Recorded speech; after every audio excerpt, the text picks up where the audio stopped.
What is BrahMos? Actually BrahMos जो है एक क्रूज मिसाइल है।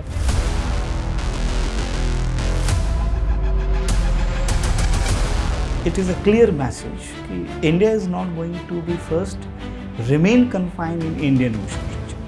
And why they preferred India over those in defense industries? Russians did not allow BrahMos to sell to many of the Southeast Asian countries. It is being said, although there is no official thing, that it's an unparalleled missile in the world. तो जो Asia की जो maximum demand है वो middle range technology weapon system. Dear friends, welcome to this episode of Beyond Classroom. So today we are going to discuss on a very important topic, that is regarding the BrahMos deal, जिसमें अभी हमारे defence secretary ने Shangrila dialogue में बोला है कि we had a deal with Vietnam regarding this BrahMos. Both Indonesia and with Vietnam, the deal is in the final stages. That in fact, for Vietnam, I understand that it has already been signed. और BrahMos हमेशा से आप देखेंगे पिछले last 1-2 year से काफ़ी news में रहा है, and it has been central to our defence जो कैपेबिलिटीज़ हैं उसके अराउंड। ऑल्सो डिफेंस एक्सपोर्ट्स के टर्म्स में भी देखें तो it has been central to India's foreign policy. So अगर हम BrahMos को देखें, अगर हम एग्ज़ाम पॉइंट ऑफ व्यू से भी देखते हैं तो we have two perspective. One is the technical side जो आपके लिए इंपॉर्टेंट है, and secondly the geopolitical side. अभी इंडिया ने वियतनाम को किया है, before that it was Philippines, and I think Indonesia is also in line जहाँ पे वो एक्सपोर्ट करने की बात कर रहे हैं। So will talk about both technical and geopolitical aspect for this, and to discuss this topic with us we have our esteemed faculty Ayaz sir and Piyush sir. Sir बिल्कुल बेसिक से स्टार्ट करते हैं अयाज सर कि what is BrahMos? Actually BrahMos जो है एक cruise missile है। तो 1998 में जब वाजपेयी साहब प्राइम मिनिस्टर थे तो रशिया के साथ एक डील हुआ, तो इसके नाम के पीछे जो है ब्रह्मपुत्र मस्कोवा रिवर के नाम से इसको BrahMos नाम दिया गया। अब ये एक क्रूज़ मिसाइल है। अब क्रूज़ मिसाइल अगर हम देखें तो दो कैटेगरीज मिसाइल्स की होती हैं, बैलिस्टिक मिसाइल और क्रूज़ मिसाइल। अब बैलिस्टिक मिसाइल का अगर हम देखें, फ्लैगशिप मिसाइल इंडिया के पास जो है अग्नि है, पृथ्वी है और सागरिका है, शौर्य है। ये तो हमारे ब्रॉड कैटेगरीज हो गए आपके बैलिस्टिक मिसाइल्स के। क्रूज़ में अगर हम देखें तो निर्भय है, स्कैल्प मिसाइल जो कि इंडिया ने यूज़ किया था ऑपरेशन सिंदूर में, जो कि राफेल से फायर किया। BrahMos है और BrahMos 2 भी हम डेवलप कर रहे हैं। Okay sir. Sir before going to further technical details, sir ये what is this geopolitics of this BrahMos missile? Okay, that's a very relevant question actually. It's not just an arm deal between India and Vietnam, and earlier we had a deal with Philippines, and now even we are planning to sell it to Indonesia. Now, selling specifically to the Southeast Asian country has a very specific meaning. Like, it is a clear message that India is not going to be first remain confined in Indian Ocean region. We are well prepared, and now we are moving into Indo-Pacific zone, and we are going to be very close to the Chinese waters. This is something, indicator that India is not going to be just a passive security provider in the region, but it's going to play a very active security provider in the region. Now, how it is going to help in increasing India's strategic clout and political clout in the whole region is like the countries like Vietnam, Philippines, Indonesia, or even the smaller countries, their capability of anti-access and anti-denial to China will increase. So let me tell, it's not like that they'll be powerful enough to defeat the Chinese Navy. But in small conflicts, they'll be in position basically to deny the area what China can easily access earlier. They'll deny the Chinese surveillance in the region. And in a small scale conflict, with the immediate effect they'll be able to inflict a damage to the Chinese army. अब इसका अगला impact क्या होगा? इसका impact ये होगा कि the maneuvering capability of China in the region is going to scale down, are going to be much costly. So this is a kind of new strategy what we are seeing towards, जिसको हम कहते हैं basically कि Procradian strategy. What exactly it is? Where the using small and low cost weapons to inflict a damage to their weapon system, so the cost of the war for the other country keep on increasing. So it is going to increase the cost to the China to have a surveillance in the entire Indian Ocean region, Indo-Pacific region specifically. And the way China is claiming South China Sea, so if I'll say a very specific one, China has claimed up to 9-dash line. There are a lot of area of the Philippines as well as Vietnam come under this 9-dash line, and Chinese keep on visiting all these places. Their navy keep on conflicting. So these are small scale conflicts, and now the Chinese army will be careful. They have this missile, they can be hit at any point of time, so their maneuvering cost is going to be increased further. That's the one very important message what we do. And I would say that it also reflects India's Southeast Asia policy, जिसको हम अभी Act Eastern policy कहते हैं, Act East policy कहते हैं. So this is something like we are strategically engaging, but now we are engaging them in terms of defense. So India as the core of India's Act East policy, which was earlier economic and political dimension, but now the defense and strategic dimension is keep on increasing. And this policy is much more aligned with the existing integrated and globalized world. Like without being a formal, without making any formal alliance, strengthening all the players who has a conflict, specifically maritime conflict with the Chinese side. And without any doubt, it is leading further increasing our goal of Atmanirbhar Bharat. We are entering into the defense zone basically, and India is not going to remain only a defense arms importer. We are going to enter into the export of the arms. So that is what a wide range of repercussion or outcome of this deal is there. So from my perspective, this is a great strategy what India is adopting basically, and it will further increase the Indian control, and it is a kind of quid pro quo to the Chinese policy basically, and it will stop Chinese to frequently move to the Indian Ocean region. In fact, it is the answer to what China tried to did in South Asia by arming Pakistan, by arming Sri Lanka, and even engaging Nepal. So we are doing the same, but giving them a very precise capability to stop the Chinese free movement in the conflicted zone.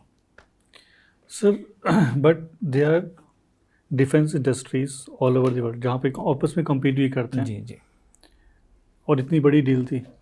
सो उन्होंने try नहीं किया, and what was this and why they preferred India over those defence industries? इसके दो aspect हैं. एक aspect तो sir आपको बताएंगे कि why this BrahMos is better than the other. मैं केवल शॉर्ट में बता रहा हूँ कि it's a capability to precisely target it, and the platform which is required to fire the BrahMos, it is much lighter.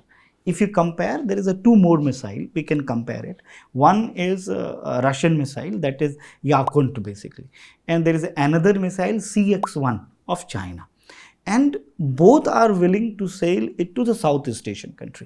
Let me give one more dimension, because Southeast Asian countries required a missile which could be having the range of 250 to 350, 400.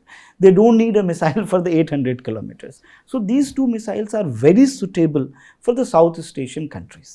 Now the problem with the Yakunt is this basically, it's a precision, and that is why Russians entered with India regarding this BrahMos. But let me tell you a major conflict also. For a long time, Russians did not allow BrahMos to sell to many of the Southeast Asian countries. They provide name of the countries as a blacklist countries. Why I'm calling it blacklist? Because if the other partner is also engaged in development of a missile, without the permission of other, you cannot sell.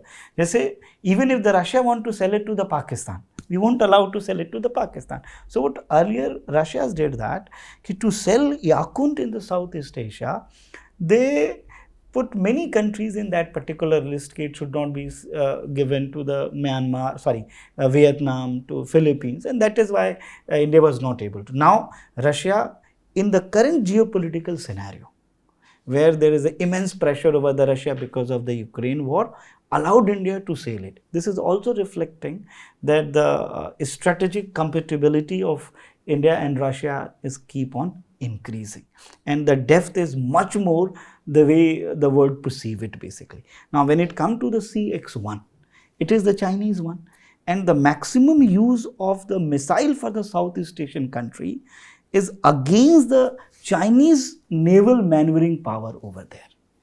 So taking their own missile, it seems to be difficult for them.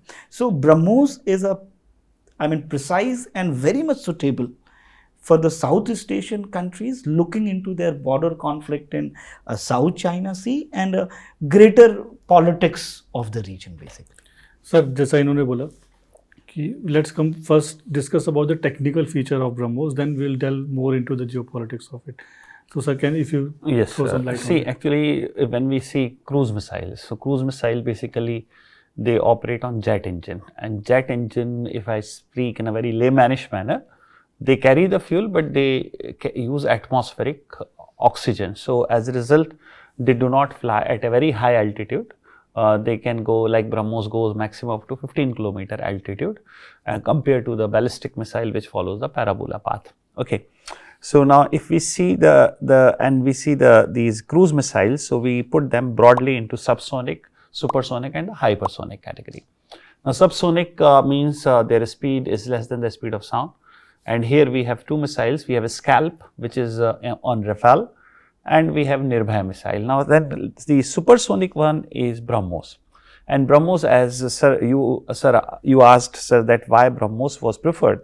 See, actually, if we see the combination of the features, then it is being said, although there is no official thing, that it's an unparalleled missile in the world. Now, what are those features which makes it unparalleled?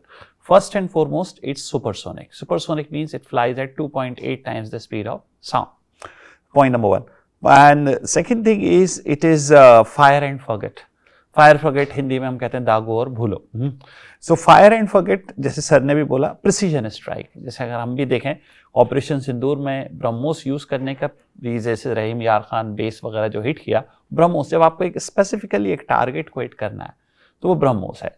जैसे sir naval manoeuvring की बात कर रहे थे, एक और reason जो Philippines, Vietnam और इंडोनेशिया ने प्रेफर किया कि BrahMos को कैरियर किलर भी कहते हैं. मतलब ये एक एयर डिफेंस को पेनिट्रेट करता हुआ आपके किसी भी एयरक्राफ्ट कैरियर को जो है ये हिट कर सकता है. अच्छा, तो फायर एंड फॉरगेट में अगर हम देखें तो इसमें 3-4 टेक्नोलॉजीज होती हैं. एक तो होता है इनर्शियल नेविगेशन सिस्टम. अब इनर्शियल नेविगेशन सिस्टम में एक्सीलरोमीटर और गायरोस्कोप है. एक्सीलरोमीटर उसकी लीनियर डायरेक्शन और गायरोस्कोप उसका सर्कुलर वाले को करता है. दूसरा इसमें होते हैं इन सेंसर्स, सीकर्स. अब सेंसर्स जो होते हैं वो 2 तरह के होंगे. एक होगा इंफ्रारेड सीकर्स जो कि सोर्स से जो हीट एमिट हो रही है उसको पिक करेगा, और इसमें दूसरा इसका अपना रडार होता है जो कि ऑब्जेक्ट से टकरा कर वापस आएगा. और चौथी चीज़ इसमें हमारा जो नेविगेशन सिस्टम है जिसको हम IRNSS कहते हैं, ये चारों चीज़ें मिलाकर हम इसको फायर करने से पहले आप अपने टारगेट को इसमें लॉक इन कर देते हैं और ये उस टारगेट को जाकर हिट करता है. BrahMos का एक और फीचर जो है ये it is capable of coming down vertically. जो है ये जा रहा है और इसमें आप it can come down vertically so that can do it. And one more part of the BrahMos is that it is a stealth missile. Stealth means almost invisible to radar. Okay, अब stealth कैसे बनाते हैं? अब stealth बनाने के लिए एक तो इसका रडार क्रॉस सेक्शन जो है फ्यूजलाज का जो फ्रंट पार्ट का है उसको मिनिमाइज किया जाता है, दूसरा इसके ऊपर रडार एब्जॉर्बिंग मटेरियल लगा लेते हैं, और इसके जो इंफ्रारेड सिग्नेचर हैं उसको मिनिमाइज किया जाता है। ये बेसिकली 3 टेक्नोलॉजीज यूज़ की जाती हैं किसी भी ऑब्जेक्ट को या मिसाइल को हम अगर स्टेल्थ बनाना चाहें। तो अगर आप स्पीड देखें, फायर एंड फॉरगेट देखें और उसकी मनूवरेबिलिटी देखें, इसके बारे में कहा जाता है it can form a figure of S in air. तो मैं तो क्लास में कहता हूँ it can put cobra to shame when it comes to manoeuvring. और इन चीज़ों को अगर हम देखें तो इसीलिए क्रूज मिसाइल को कंपैरेटिवली इंटरसेप्ट करना मुश्किल होता है बैलिस्टिक मिसाइल के कंपैरिजन में। एक तो ये काफ़ी नीचे फ्लाई करता है, दूसरा इसमें स्टेल्थ है, तीसरा ये मनूवर है।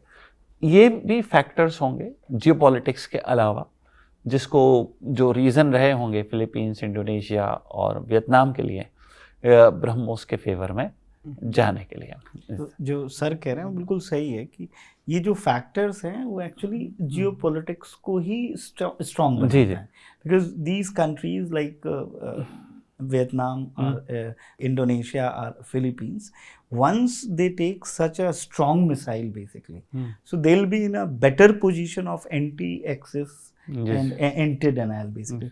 So what sir said is a perfect thing, because these are the specific thing why these countries are adopting, so their capability to hit Chinese regular ships moving around their water become easy for them. इसमें मैं एक दो चीज़ और add करूँगा। अगर हम देखें तो 98 में जो डील हुआ था ब्रह्मोस का रशिया के साथ, उसकी रेंज 290 किलोमीटर थी। उसका reason MTCR missile technology control regime. मगर 2016 में इंडिया ने MTCR को ज्वाइन किया, और सरकार डोमेन में जा रहा हूँ, उसके बाद ब्रिक्स समिट गोवा में हुई थी, तो उसमें पुतिन भी आए थे। तो बायलैटरल जब मीटिंग हुई मोदी साहब की पुतिन के साथ, तो वहाँ पर इंडिया और रशिया ने डिसीजन लिया to increase its range beyond 300 kilometre. तो अब आज जो हमारा ब्रह्मोस 1 है उसकी रेंज हम 600 किलोमीटर, 800 किलोमीटर, और अब जो ब्रह्मोस 2 की जो बात हो रही है वो हाइपरसोनिक होगा, मीन्स उसकी speed 8 times speed of sound 8 Mach होगी, और रेंज अप टू 1500 किलोमीटर तक जाएगा। That is the sir. तो जैसा कि आपने बात की, एक जब डिफेंस इंडस्ट्री की बात आती है, इनकी बात आती है, जैसे कि आपने बोला कि अगर हम उनको ये सप्लाई करेंगे तो दे विल काउंटर करेंगे चाइना को वैसे से। ऐसा पास्ट में भी काफ़ी होता रहा है जहाँ पे एक कंट्री ने दूसरे कंट्री को एक आर्म्स सेल्स के थ्रू वो किया है कि वो कॉन्फ्लिक्ट में रहें। So what is the politics of this arms sale? देखिए, अगर इस पूरे इसको ध्यान से देखा जाए तो we can list out the arms exporter countries, and most of the countries are the Western countries. Yes. Basically. If you look into the list of the Asian country, those who export, it is the China, the Israel you can find the second one. And most of the countries have diplomatic issues and a range of issues of purchasing missiles or the weapons made by the Israel basically. So this is one of the major challenge for Israel to enter into this market. Now, what is the problem with the Russians? Russian missiles are good, but when it comes to this precision, fire and forget, this is not the flagship feature of the Russian missiles. If you look into the maximum accidents or missiles and weapons missing their target, it is the Russians. The maximum accident to the submarine in the world, it was the Russian submarines happened. So the very basic thing why Russians decided to collaborate with the Indian side, one of the reason that India's capability to give it that precision point basically, and Russians are engaged in both type of arms selling. You can say a high-end technology weapon and middle range and low range. Otherwise, the maximum market in the Asia was captured by the Chinese one, and the Russian export was relatively less. So collaborating with India, they are looking forward to enter into the Asian market. Now, what is for India in this deal? Because India is already not in the arms domain or defense industry basically. So India is looking forward for a player, and that is Russia, which has a long credibility of selling arms across the world. Its high-end technology is considered to be best all around the world.